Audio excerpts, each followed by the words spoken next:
I'm excited that we're going to be able to eat these scones later and for breakfast tomorrow.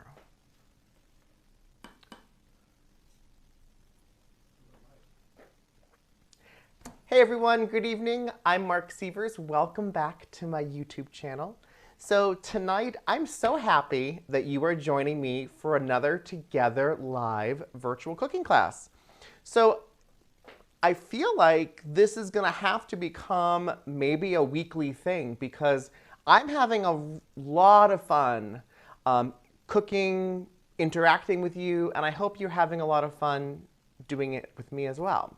So it's the perfect night tonight in Chicago. It is currently a crazy thunderstorm outside and raining. And so if there's any issues with transmitting the information, if there's little blips in it, that's why, because there was a crazy thunderstorm happening tonight. But it makes it so cozy for baking. And tonight I'm going to show you how to make fig and cream scones. And the inspiration behind this recipe actually was in my cookbook, Table for Two. I know that a lot of you have ordered this book after our virtual live cooking classes. And I put this book together I put the recipe together for this book because it makes 8 scones. And I think that's the perfect number because you can bake them off. We're going to bake them off tonight, but you can also keep half the dough in the refrigerator covered for a couple of days and then bake it off as you need them. And I just think they're a really lovely addition to a breakfast or even dessert. So fig and cream scones are really made of very basic ingredients. And I hope you guys were able to find everything you need. And I just think there's something very earthy about making scones. Notice I don't have a mixer. If you do have a stand mixer, like the recipe calls for, that's fantastic, and I will talk you through how to use it. But when I grew up and learning how to cook and bake with my Nana, we did not have any specialty equipment. We actually were quite poor. We lived in the projects for a long time, and we just made do with what we had. And I feel like because of those memories, it really has instilled in me that I don't need necessarily all of the gadgets and things that are available. I just need to use my instincts and use what I have. So I'm going to use tonight a pastry blender. And I'm going to show you how to make these. Also, if you don't have a pastry blender, I'm going to even show you how to make them with just your hands. So a fun little lesson. And then while these bake, I pulled out all of my specialty baking pans. So we have about 20 minutes while they bake, 20, 25 minutes. So I thought, I hope you stick around. I'm going to show you my best, most used baking pans that are all kind of what I would consider specialty baking pans, and kind of tell you how I use them, why I have them. So I think we're going to have a lot of fun. But before we get started, I need to go get the butter and the milk cream. I'm sorry, my butter and cream from the refrigerator. So come with me. So when I'm baking scones, the first thing I need to make sure is that my butter and cream are nice and cold. And I want them cold so that as I'm mixing them, the butter doesn't melt or get too soft in the mixture itself. So I'm just using 12 tablespoons of unsalted butter. It's nice and cold, and some heavy cream. So let's go back. So there's a few things we have to do before we get started. So I have a nice big bowl, and if you're cooking along and if you have questions, let me know. Or if you're just watching, sit back, relax, and enjoy. Of course, this recipe is available at marcsievers.com. So if you are cooking along, fantastic. If you're not cooking along, you can always get the recipe there later on. So for the figs, let's start out with figs. So figs to me are so delicious. I love fresh figs. I love them in pastas. I love them in torts. I love them just on cheese boards or straight out of the little basket from the farmer's markets. But dried figs, let me give you a little overhead view. Dried figs are these really fabulous dry black mission figs.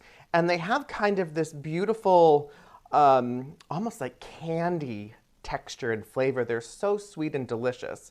And the only thing you have to do really for this recipe to prepare them is we need about a cup of dried figs, and there's a little hard stem here. And I'm just going to twist that off and put that aside, and then dice these up into about 1/2-inch pieces. You do not need a ruler for this. You don't need to make sure that they are all precisely 1/2 inch. So don't drive yourself crazy. Eyeball it. And then we need to toss these with a little bit of flour. So I'm going to take 1 tablespoon of flour, and I'm going to add this to the dried figs, and I'm going to give it a toss. And we're going to add these figs into our dough after we mix it, and this will kind of help suspend them in the dough and make sure they don't all go to the bottom. It's the same premise when you're baking cakes. If ever you're adding fruit or raisins or things, typically you want to toss things with a little bit of flour to help them suspend in that batter. So now we can mix the rest of our ingredients. So nice big bowl, and I know I've showed you many times how to measure your flour. And I just have a 1 cup dry measure, which is really important. You never want to use a wet cup measure to measure dry ingredients. You always want to use dry cup measures. And when I was little, I know I've told this story many times, but when I was little, my nan used to have a piece of wax paper or parchment paper, and she would take spoonfuls of flour and put them into a handheld sifter and sift them onto the parchment, and then we'd scoop it off and then level it off. And it was very charming, but I found a better way is just to kind of take the flour and lighten it with your cup a little bit, just like that. And then take a nice big scoop, and then you can either use your finger or you can do a little chop, chop, chop action with the back of a knife or your butter knife, and then swipe across the top, and you have a perfectly level cup of flour. So I'm going to put 2 of those. I'm going to do this again. I'm going to put 2 of these into my large bowl. And this is how I always measure flour. So it's the same way every time. And then I'll show you with my back of my, just a finger, and just swipe it off. Just like that. So that's our flour. And then I don't love scones to be too sickly sweet. And the figs are already quite sweet because they've been dried, and figs already are beautiful and kind of sweet to begin with. So I'm just going to put in about a tablespoon of regular granulated sugar. I find that's the perfect amount of sweetness to kind of complement these scones.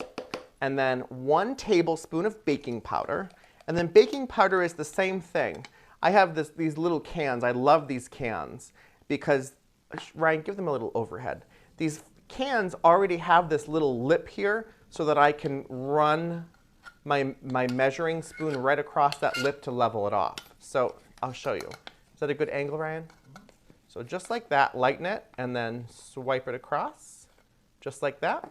And you have a perfectly measured tablespoon of baking powder. Then we need some salt. When I bake, I use extra fine or fine sea salt. I think it goes through a sieve better. It doesn't kind of get stuck into the sieve. We're not using a sieve tonight, but I still always bake with fine sea salt, and I tend to cook with just regular sea salt. If you only have regular sea salt, it'll work just fine. So we need 3/4 of a teaspoon. Seems like a lot of salt, but it really does kind of balance out all that sweetness, and salt in baking is still really important. So clean hands, give it a little bit of a stir here. Just kind of incorporate that. If you're doing this in a mixer, of course, you're doing this in your stand mixer bowl. But again, I love that you don't have to haul out the heavy mixer. And there's something really simple about doing this by hand and not hearing the motor of a mixer running. I think it's a little bit more relaxing sometimes, especially tonight. I have the rain pounding against the windows, and that's very cozy. So I don't want to ruin that sound. And then we're going to add in our butter. So we need 12 tablespoons of cold, unsalted butter, which is 1.5 sticks. And we're going to give this a nice dice. So the quickest way to dice butter, I do it right on the little paper it comes in. Take my nice sharp knife, run it one way down the center of the butter, Your knife does get a little stuck, so I kind of rotate it and help it pull up. Rotate the butter on the other side. Another slice right down the center of that, and then just give it a nice dice. Here's the thunder. I don't know if you guys can hear it, but it sounds lovely.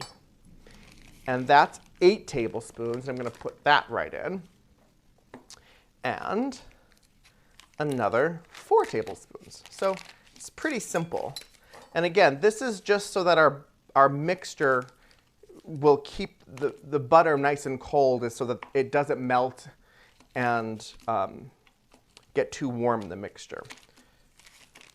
And usually I know I say room temperature butter, but that's more for other cakes and things. But scones and biscuits, I like to use cold butter.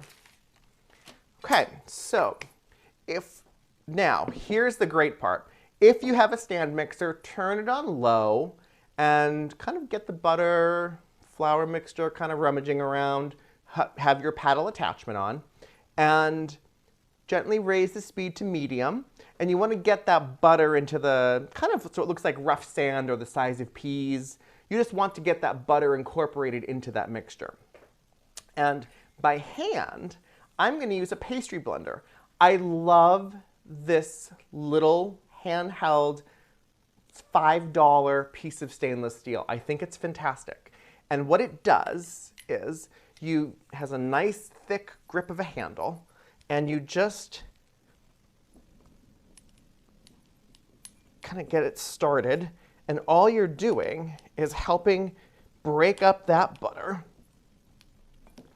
Every once in a while, I just kind of push the butter pieces through the pastry blender,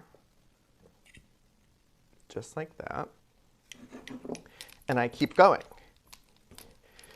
Nan used to do this with 2 butter knives. She would cut the butter into the flour like that. I never was able to match that technique, so I find this pastry blender really useful. I use this pastry blender for scones and pie crusts and quiche. Anytime I don't want to pull up my mixer, I just use this pastry blender. And quite honestly, this also means that you can make these scones, maybe if you're staying at a friend's house overnight and you want to surprise them and they don't have a mixer, multiple ways you can cut that butter in to make scones as a little surprise if there's no mixer available. So that looks pretty good. I mean, it doesn't have to be, the butter is not going to all be perfectly the same size. So I'd say that looks pretty good. So excellent. And now I'm going to add in my extra large room temperature eggs that are beaten. If you have cold eggs, that's fine too. I always have room temperature eggs available. I actually don't have any eggs in the fridge. Because this recipe is so fast, the eggs not being cold is okay. So I'm just going to add those right into the center. And then we need some cream. Nice heavy cream. I never known cream to make anything worse. So we need about 1/2 cup of heavy cream. Right in.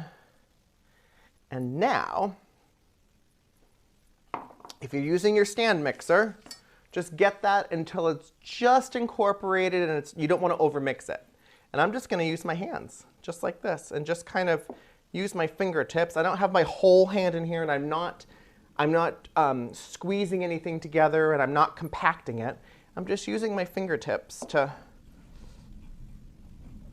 move everything around and get it all kind of into the form of dough. Question.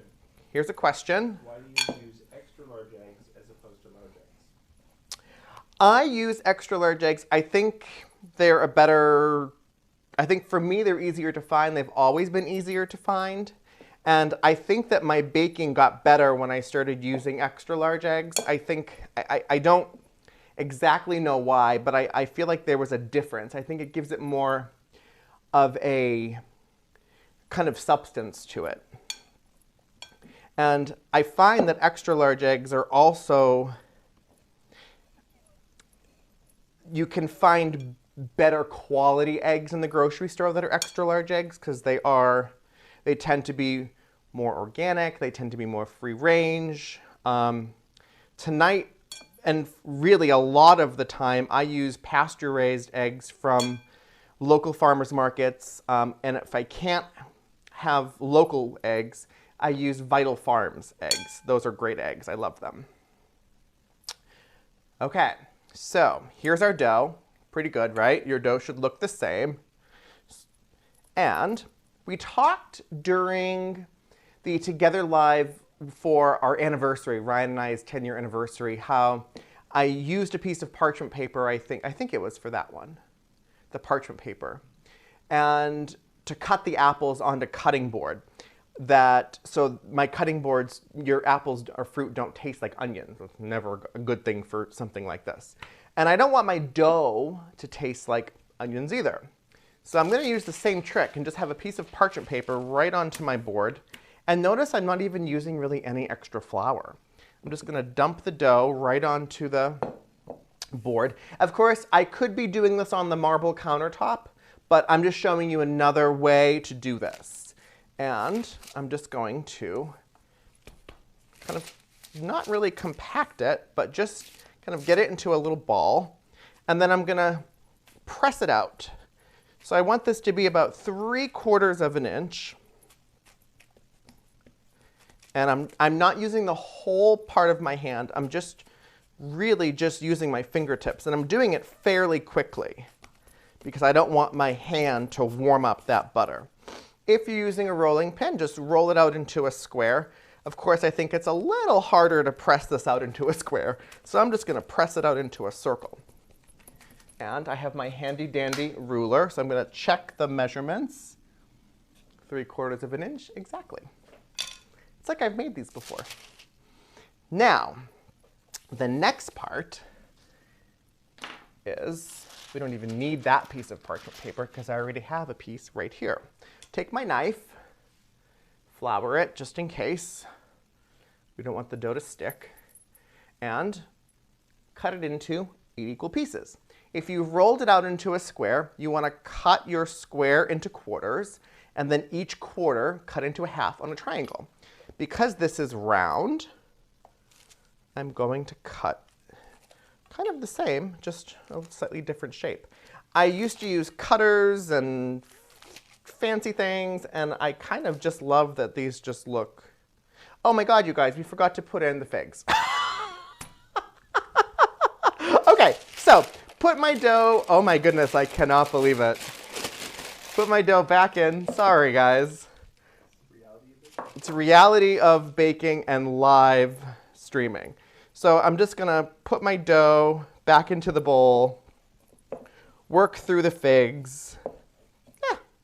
Worse things could happen. I was like, God, this dough looks really different. So I sometimes find myself getting into these stories when I'm filming. I want to share so many life experiences with you that I find sometimes that I forget little things. There was one time that Ryan and I were on the Food Network years ago, and I was making cupcakes and forgot to put in the sugar. Luckily, I caught that before we served them, so travesty averted. Just like this. Okay, so dough back out. See? Easy peasy. Squish it out to be about 3/4 of an inch. Say it again? It also shows that you can make a mistake. Yeah, I mean, this is such an easy dough that it really does have some forgiveness. And making mistakes is all part of cooking. And it's okay. So, flour my knife again for the second time. And I'm just going to cut it into 8 equal-ish pieces. Just like that. Perfect. And I'm going to take parchment lined baking sheet and transfer my scones onto the baking sheet. My oven is preheated to 400 degrees, just like this. Do they spread? They don't, the question is, do they spread? They don't really spread, so I'm not worrying too much about them being too close together. They're not going to be on top of one another, but you definitely don't have to worry about them spreading too much. Just like that. That looks good. So, excuse me, the last step, just got a big whiff of flour. The last step in our scone making is we want to brush them with a little bit of egg wash so that they become kind of glistening and gorgeous. And an egg wash is just one extra large egg and a splash of water, so it's well beaten. And I have a nice pastry brush, and I'm just going to brush the top of these scones. If you wanted to, you could sprinkle a little bit of granulated sugar to give them a little bit of sparkle, but I really don't think it needs more sugar. Once you try them, you'll see how beautifully sweet those figs are, and I think it's perfect. Okay. Crisis averted. Our scones, hear that? Big thunderstorm. Our scones are ready to go into the oven. So if you guys are baking along, let's go. So I have my oven nice and hot, 400 degrees, and my handy dandy timer, anywhere between 22 to 24 minutes. I'm going to start mine at 22 and check them. So in the meantime, I'm going to wash my hands really quick.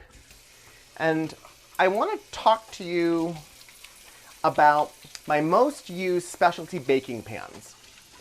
And I think it's important because I tend to use the same things over and over and over again. And what I love about specialty pans is I don't have them in crazy shapes and characters and things like that. My idea of a specialty baking pan is like a Tart pan or a Madeleine pan. And it's taken me quite a while to kind of amass this collection. But I find myself, whenever I want to make something special, I find myself reaching for the exact same pan over and over again, and then just changing the flavors. It's all about taking that base recipe, for instance, like Madeleine's, and infusing them with some lemon zest or fresh fruit or a little bit of maybe rose essence. But the pan itself never changes. And I have a lot of videos about on my YouTube channel for my small and mighty kitchen, 10 essential kitchen tools for baking, and this is a little different. I just want to show you my specialty pans because I'm not saying you have to have all of them, but I'm going to walk you through why I have a lot of these. So let's start with the most basic, which are round. So I have really 3 kinds of round pans, and I think Ryan's going to give you a little overhead view. And these all kind of have very different uses. So this is a springform pan. I then have a simple layer cake collection of pans, and then I have a tiered selection of pans.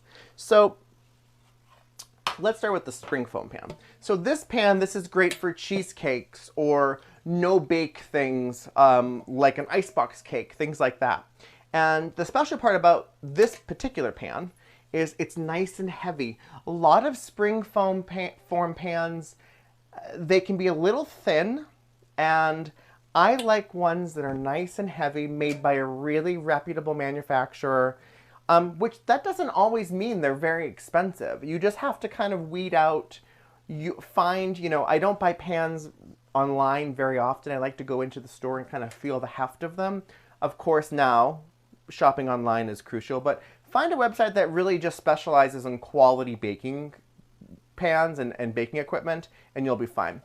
But the idea with this one is that it does this. So if you're making a cheesecake and you release the little lever that's right here, your cheesecake just comes right out like this. And that's a springform pan. I don't make a ton of cheesecakes. I use this one a lot for like icebox cakes, and I do make some no-bake cheesecakes. And I have a no-bake cheesecake coming up for the summer, because who wants to stand in a hot kitchen in the summer and bake cheesecakes? So then the next kind of grouping of pans I have are these just very simple 9-inch, I have 3 of them, 9-inch, I call them layer cake pans, and 9 by about 1.5 inches deep. And these are great for layer cakes, or you can use one of them. I find 3 works perfectly, because then I can get a 3-layer cake with 3 different fillings. And again, I've had these for probably 15 years. And because I take care of them, I don't put them in the dishwasher. I hand wash them. I hand wash all of my pans, actually. I don't put anything, any pan, even regular pans, I don't put any of them in the dishwasher. I wash them all by hand, non-abrasive, cloth, non-abrasive detergent. I dry them. I take really good care of my pans because I want them to last a lifetime. And if you do that, they will. This is the most fun set of pans I have, and I haven't made a tiered cake in a really long time, but I love it. So this is a set of 3, and these are nice professional pans. All of my pans are professional grade, straight sides, no, rolled edges, so it's one piece. This is an 8-inch pan. Ta-da. Then I have the next little size, which is a 6-inch pan. And then I have the little baby 4-inch pan. And this set of pans I actually bought to make Ryan and I's wedding cake 8 years ago. And I use them all the time, individually of course, but it makes such an adorable tiered cake. Any celebration, the size of it is not overwhelming for me to decorate. And I just think it's a really fun set of pans to have. Any questions on pans? No questions on pans. Okay, I hope you guys are digesting all of this. So next we're going to go into square and rectangle pans. So square and rectangle pans. I use this pan a lot. This is a wonderful, I think it's an 8x8 square. I use it to make my strawberry country cake, which is one of Ryan and mine favorite cakes of all time. It's so simple. It's a beautiful vanilla pound cake with fresh strawberries from the farmer's market, gorgeous vanilla bean whipped cream. It's so easy to make, and it really is a crowd pleaser. So that recipe is available on my website as well. So this is a great pan for that. Also making bars and things like that. Another great pan. Loaf pans. There's a lot of confusion about the sizes of loaf pans.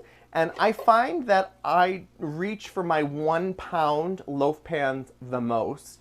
And those, again, have nice straight sides and make the best banana bread. Or I just made my corner store tear and share bread in this size pan.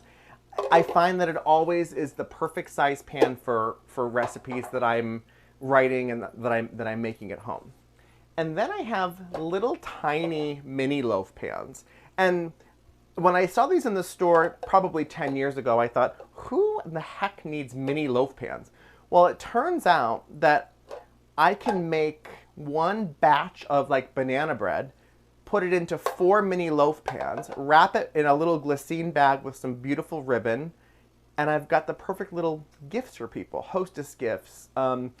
If I'm having when I was entertaining during breakfast time, I would often make little loaf pans like this and little cakes and then have them at everyone's place setting. It's a really quick and easy thing to do for people, and it's really thoughtful. So, and great for around the holidays too.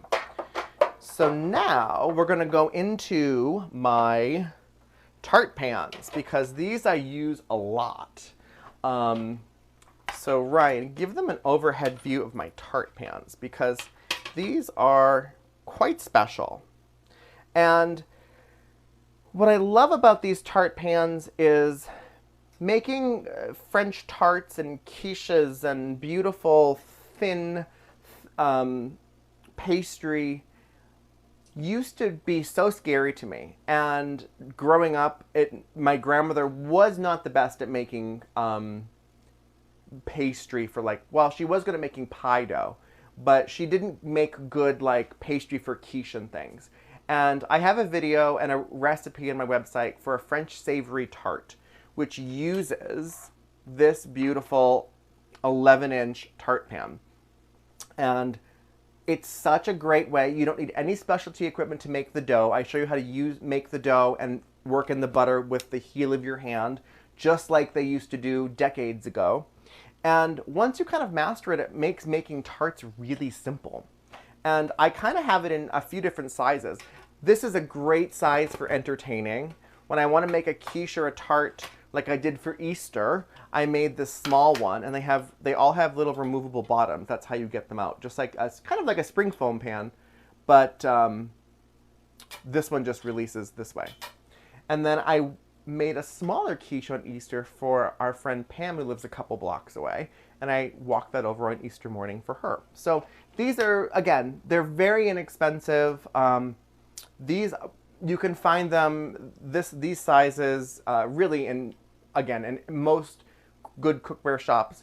I brought these particular ones home from Paris, and this one I think was €3. This one I think was €4. So, and they're nice and heavy.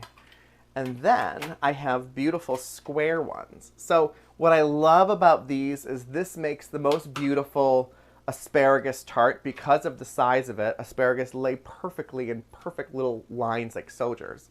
And again, just pops up like this, really simple. And then this I got this about 2 months ago. I haven't used it yet, but I'm going to make a kind of like a pastry crust that has lemon zest in it, and then do like a pastry cream and then fresh raspberry. I think that'll be delicious. And it's a 14-inch by about 4.5 tart pan, and again has the removable bottom. And watch my video on how to make perfect tart crust with that on that video for the French savory tart. It's foolproof. It always works. I explained to you how to, again, work in the butter with the heel of your hand, blind baking, which sounds scary, and it really isn't. And you don't need any fancy pie weights or things. You just need some dried beans for blind baking. So probably already stuff you have in your pantry right now. And making tart dough is a really great skill to have because it really does unlock all kinds of recipes and flavor. So then we're coming to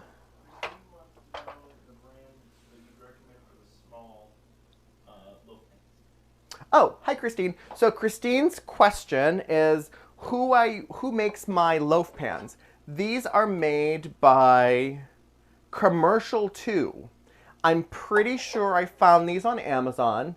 A standard mini loaf pan is available through all kinds of manufacturers.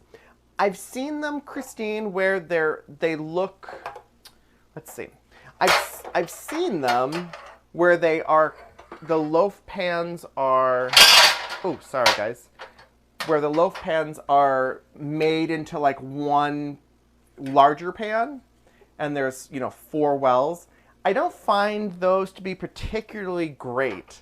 I love these smaller ones. They're easier to clean. If you want to maybe reduce a recipe, or if you only want to use 2 at a time. But I like them to be individual. There's something about them, and I just bake them on a sheet pan. So really good question.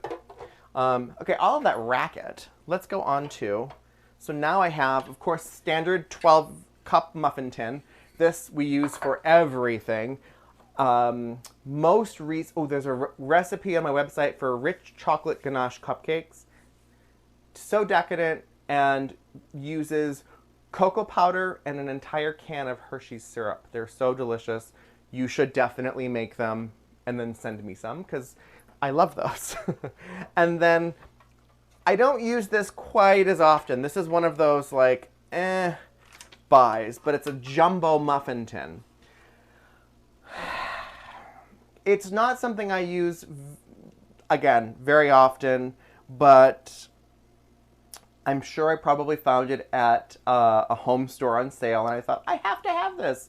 But you can make big, beautiful muffins that do look good. Maybe I'll make something in this soon, and then maybe we'll do another cook-along, and I'll show you how to make them in a 12-cup standard muffin tin and a more of a jumbo size. So we'll see how that goes. My favorite pans of all time. Oh, and then I also have this one I do use a lot, which is the mini muffin pan. 4, 8, 12, 16, 24. 4, 8, 12, 16, 24. 28 wells. This is great for making little tiny cupcakes for a tea, or I make a lot of these lemon and orange pound cakes and then drizzle them with a little bit of syrup at the end after they come out of the oven. Again, you don't have to have this. If you find a really great, high quality, heavy, thick one on sale, pick it up. But the one I use the most is my standard 12 well muffin tin. The other pans I use all the time are my Madeleine pans. So this is just a standard 12 well Madeleine pan. You can nice and heavy, and there's a great recipe on my website for Madeleines, a powdered sugar one, and then a chocolate and pistachio one. And then friends of mine and I were out, I think this was a couple years ago. We were at a restaurant, and one of the desserts were mini Madeleines that were surrounding a little cup of warm salted caramel for dipping. And I thought, oh my God, I have to have this. And I bought this little tiny mini Madeleine pan. And I have to say, they are so much fun when they come out of the oven. They're so adorable. And they really do look amazing as a dessert kind of presentation with a little pot of salted caramel, chocolate ganache. You could even do some beautiful infused whipped creams with some fruit. So this is a really fun pan. Again, you don't have to have it, but people are really surprised when you come out with little tiny mini Madeleines and little dipping sauces. It's very, very chic. So let's see, how are we doing here? We have 5 minutes. Let's check our scones and see what they're doing. I can smell mine. They look amazing, they smell amazing. They're nice and starting to rise and get a little golden brown. So let's go back out here, and I want to talk to you in my mess, which nobody magically cleaned up while I was in the kitchen. Ryan Sievers. I'm just kidding. And I want to talk to you a little bit about a couple of my favorite recipes from Table for Two. So this cookbook, 2016 is when it was published. And again, I know I mentioned Table for Two the last time, but I really do cook from this book a lot because it is like small scale cooking for 2 people. But the recipes are really simple to double and even triple. And you know, I know it might not seem like the farmers markets are going to be happening anytime soon, but they are, I promise you. And farmers markets and farm stands and even CSA boxes. And one of the recipes in here that is my peach and plum crisp. And I think a lot of crisps to me are too sweet, or they're trying to be too many things and you're not getting the essence of the fruit. And the peach and plum crisp, it has just really a handful of ingredients, but what makes it really special is the mascarpone drizzle to serve at the end, just when you're serving. And I think a lot of people, when they use peaches, they're having to blanch them and peel them. And it just, to me, the peach skin is nice and tender. It adds another texture. It adds color. And there's nutrients in that skin. So this particular recipe for peach and plum crisp is really delicious. And as you start seeing gorgeous peaches and plums in the farm stands and farmers markets, if you have the copy of this book, I hope that that is one of the first things you make. You can even do peaches, plums, and raspberries, peaches, plums, and blueberries. So it's a great little base recipe for you to adapt at home. Another one of my favorite baking recipes that uses, where is it? I have to find it. It's, because this is all about kind of the summer's coming, is my corn gratin with white cheddar. So I grew up in New England having some of the best sweet corn around. And my family would always say, how many ears does everybody want for dinner? And like, my cousin would go maybe one, my aunt or godmother would say maybe two, and I would be like, I'll have 7. Corn on the cob is one of my favorite things about summer. Every Tuesday I have a farmer's market literally about a half a block from our apartment. And every Tuesday for lunch and dinner, I eat corn on the cob with French salted butter, and I could not be happier. And the corn gratin with white cheddar, of course you can make it with fresh corn during corn season. But it's also wonderful to make right now even, because you can use frozen corn. Frozen vegetables are really an asset and to your freezer and to your everyday cooking life. Frozen vegetables are typically picked at the peak and then flash frozen so they're nice and fresh. So if you find a really good brand of frozen corn, frozen peas, we talked about using frozen artichoke hearts last week for our heirloom tomato and roasted artichoke capellini dish, and so many comments. I know that was so delicious. I actually almost made it again this morning because I was craving that. But I just think there's something really wonderful about using fresh vegetables that have been flash frozen, and that way there you can enjoy things all year round. Do you have a question? We have a question. What is your most favorite thing to bake and of those things to eat? The question is, what is my most favorite thing to bake and eat? I will say the most favorite thing I love to bake during the summer is 2 things. My strawberry country cake and my flag cake. My flag cake has a beautiful pound cake base with fresh raspberries, fresh blueberries, fresh strawberries in the actual batter, and lemon zest. It's so delicious. And then on top of the cake, it has more fresh fruit. That's one of my favorite things, and it's so iconic, and it's such a statement piece, but it really is just made in a half sheet pan. So it's really simple. The strawberry country cake, again, for the spring and summer is one of my favorites. In the fall, I love to make a lot of crostadas because they're simple. I have a beautiful recipe for a fall fruit crostata that's great as a first course, but you can also serve it for for dessert with a little scoop of vanilla ice cream. It's really good too. And then I don't bake really complicated things. I stay away from food trends. I think they're fun to look at, but for me, I want to bake things that are interesting to me, are easy, and have like great, beautiful flavors and textures.